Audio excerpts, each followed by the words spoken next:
Now for the news in detail. Prime Minister Narendra Modi has emphasized that the world needs to unite against all kinds of covert or overt backing of terrorism, as certain countries support terrorism as part of their foreign policy. Modi said this while addressing the third No Money for Terror Ministerial Conference on counter-terrorism financing in New Delhi today. He stressed that there must be a cost imposed on countries that support terrorism. On terror financing, the Prime Minister said it is well known that terrorist groups get money through several sources, and one source is state support.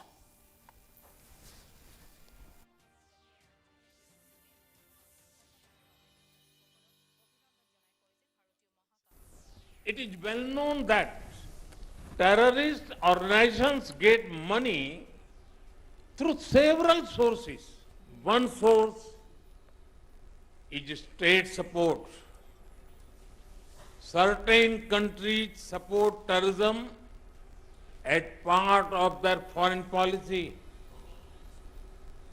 They offer political, ideological, and financial support to them. International organizations must not think that the absence of war means peace.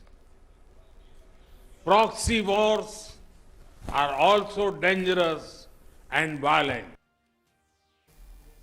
India's first ever private